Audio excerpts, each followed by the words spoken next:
கோயில் வேலை உடனே ஆரம்பிச்சிருவா. ஆமாய்யா. இப்ப இங்க கோயில் கட்டி என்ன வரப்போகுது?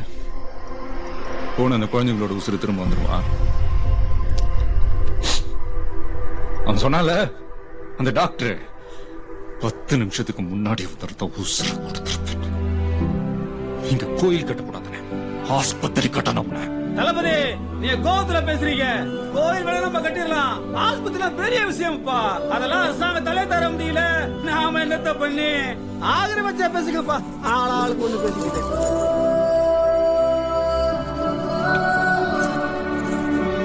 நம்ம மொத்த சொத்தை வித்தாச்சோம். இந்த ஊர்ல ஆஸ்பத்திரி கட்டுறோம். ஆஸ்பத்திரி கட்டுறதுக்கு நீங்க முடிவு பண்ணிட்டீங்கன்னா அதை நல்லபடியா நடத்தி தரத்துக்கு நான் எங்க டீன் கிட்ட பேசுறேன். அவர் கூட உங்களை மாதிரி தான் ஊருக்கு ஒரு நல்லதுன்னா முதல்ல ஆளா வந்து நிப்பாரு.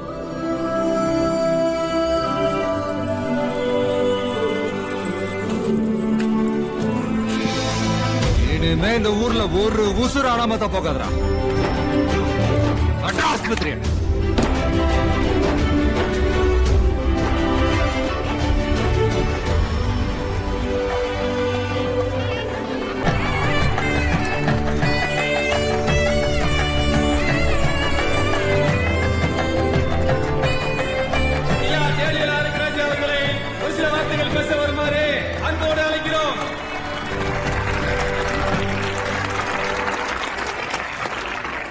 உங்க எல்லாருக்குமே ஒரு குட் நியூஸ் என்ன தெரியுமா?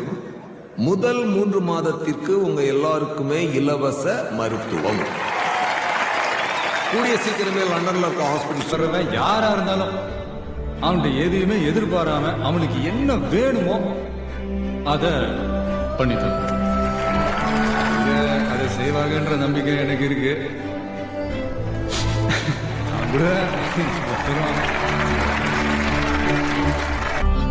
எனக்கு ஒரே ஒரு சத்தியம் பண்ணி கொடுங்க. இனிமே இந்த ஊர்ல ஒரு உசுறு கூட நம்ம தப்ப கூடாது. Maran, it's my responsibility. Promise. அப்புறம் என்ன? சுத்து வட்டாரத்தை நம்ம ஆஸ்பத்திரி தானே மவுஸ் அதிகம். அதுல திண்டுக்கல் வத்தல கொண்ட ஆளுங்க இங்க வந்து மருத்துவம் பார்த்துட்டு போறீங்க. சாமியா இருக்கிற இந்த டாக்டருங்க தான். உங்க நன்றி இவங்க கிட்ட சொல்லுங்க. ரொம்ப நன்றியா.